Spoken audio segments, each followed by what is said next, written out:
Welcome back to the panel, Federal News Radio's National Cybersecurity Awareness Month special panel discussion, sponsored by BAE Systems on federalnewsradio.com and 1500 AM. Our guests today are Kevin Stein, Manager of Security Outreach and Integration Group in the Computer Security Division at the National Institute of Standards and Technology, Michael J. Levin, Director of Security Design and Innovation at the Office of Information Security for the Department of Health and Human Services, Dave McClure, Chief Strategist at the Veris Group and former Associate Administrator at the General Services Administration's Office of Citizen Services and Innovative Technologies, and Petter Junk, Vice President and Chief Technology Officer at BAE Systems. I'm your moderator, Karen Evans. And Dave, I'd like to pick back up on the gluttony of NIST publications when we were talking about the 7 deadly sins, because I know that you wanted to add a few more thoughts here. Yeah, I just wanted to reiterate what Kevin had said at the very beginning of the show, and that is that while we always like to pick upon NIST because it's produced this expansive list of security guidelines and controls, the reality is that what NIST has done is to put together a toolkit. And from that toolkit, it's the responsibility of a security officer and a CIO to pick a combination of controls and standards that fit their risk environment. So I think while one would argue whether we have too many, too little controls and standards, it's a difficult game. And certainly the cloud environment has changed that game dramatically from a very system static environment to a very dynamic environment. So I just wanted to make that point that it's a tough job that NIST has, and I think in general, if you ask people in the commercial side and in the industry side, they do a pretty good job of trying to keep these things up to date, cleansing them when necessary, and adding to them as we learn more about the cyber environment. So that's great segue into the next question that I have, and also some of the discussion points about who's responsible for some of these decisions or recommendations going forward. So you brought up the cloud, and we can talk a little bit more. How do you think that this is going to change with virtual environments, cloud environments, that implementation, and how would the dynamic of security, or if we're talking about cybersecurity or information security, so Petter, I see you shaking, and so why don't you jump in here a little bit with this and how you see it, and then I'm going to go to Michael. So I think this has come up as cloud brings on security challenges because you're transferring ownership of who kind of owns kind of parts of your infrastructure. But at the same time, I think this actually gives us some great opportunities. There's things that we can do within kind of cloud computing, such as one, have several of us kind of amortize the cost of how do we defend an infrastructure so that you might have the chance of implementing this kind of almost plethora of areas that we need to be responsible for. I think the other thing we found is that there's actually some nuances in how technology has shifted that allow us to change our threat surface. And so if you start thinking about that transition that you're going to go through on your infrastructure with security in mind up front, you can do things well, such as I'll give you a simple example is where people are having their tablets, so they want to use their desktop sitting in a cloud. Well, one of the things you can do in a cloud is have it so that every day you log in, it's a fresh instance that was patched last night that is from a golden image, so that then the adversary's malware can't sit there lurking for months and months because you have one person responsible for 50,000 of us, logging in. And so you can actually think about things differently, whereas you couldn't have gone around and rebuilt every single laptop and PC in my environment every single night.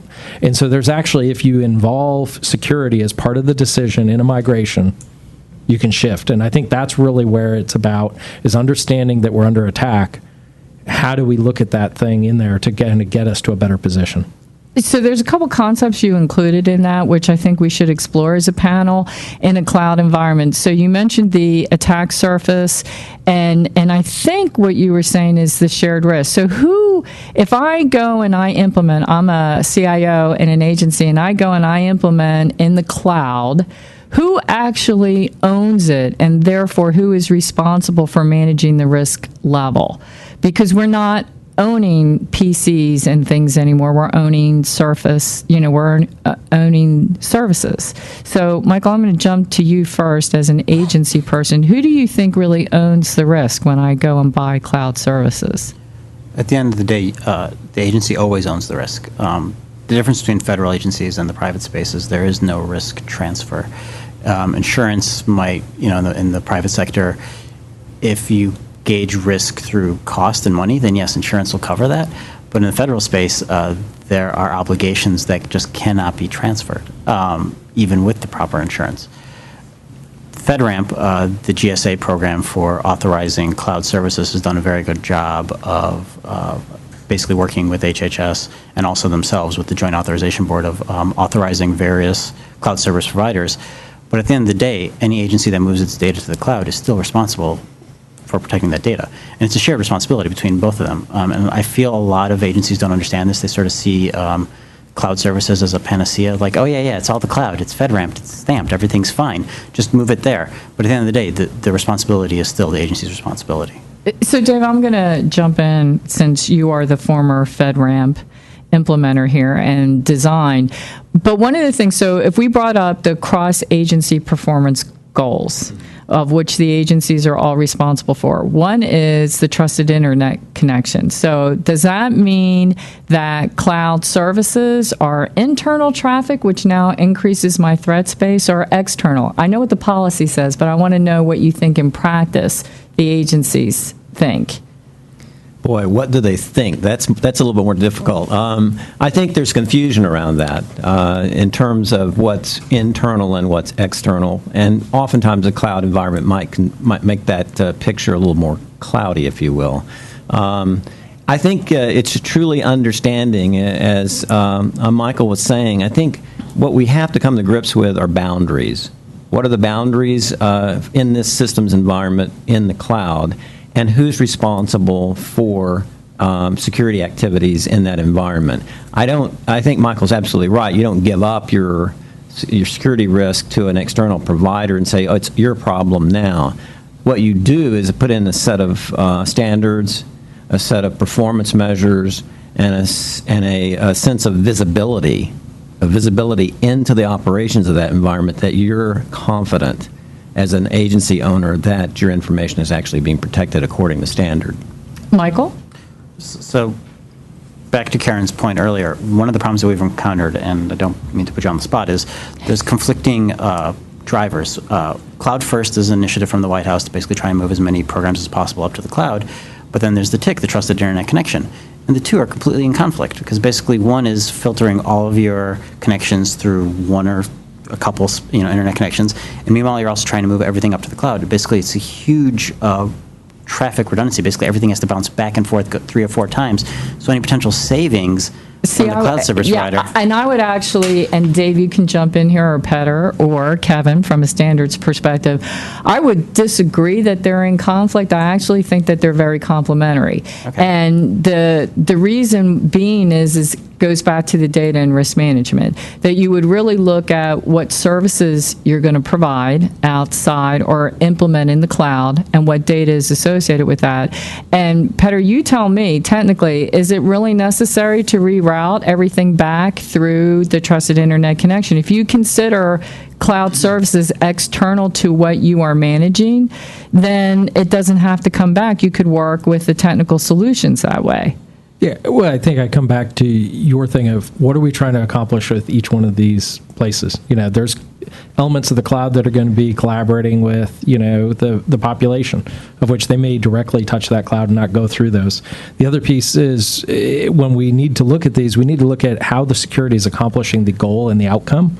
I think one of the things we constantly forget is we're mandating filtering. But then you go set up encrypted tunnels between your agency and that cloud, and we're going back and forth through a system which has no ability to look inside that content.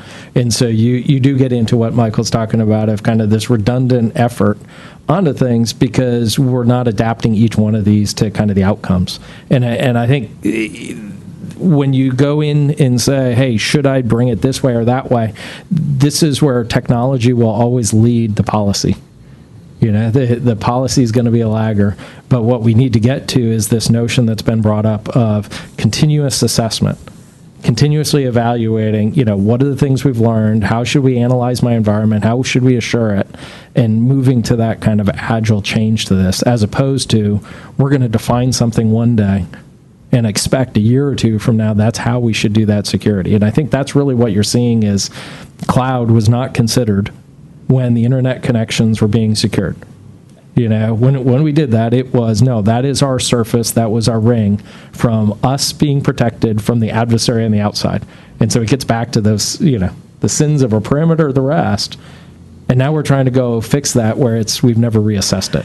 So as the the person who instituted the concept of the trusted internet connection, I'm going to pick on Kevin because and I want you to think about this in a closing thought about the NIST publications, the cross-agency performance goals, everything that we've talked about today as it relates to cyber, and leave people with a sense of hope that one closing thought, because do you really think that they are conflicting, or can they be complementary when you're looking at the whole environment and what an agency is responsible for and the guidance that NIST puts out? So I think they can certainly be complementary. In fact, I think they are. But again, ultimately, and I think this is kind of a theme that you've kind of heard expressed from all the panels over all the different questions that we've discussed, is ultimately it comes down to understanding your data, understanding the value of your data, and then kind of viewing security through the lens, if you will, of the mission or the business processes that the organizations are trying to achieve. So, Michael, closing thoughts, one, big hopeful message for all the agencies? Good is not the enemy of the perfect. So just make sure that you're to the right of the bell curve and the attackers will go someplace else. Oh, okay, good. So, Dave, do you think the attackers will go someplace else? Maybe. My closing thought is that we've always thought of security as an add-on function. Petter was talking about building it in up front. We always like to say that. But it's still largely viewed by most organizations as a bolted on at the end, last-minute thing that we take care of. And if anything, I think what's happening in the internet age is that security is embedded in the fabric of life. You can't separate it out. It's whether I'm a consumer, a citizen, or an agency manager, almost everything I do all day long has got security aspects to it. And so we really have to change our mental model to that kind of environment.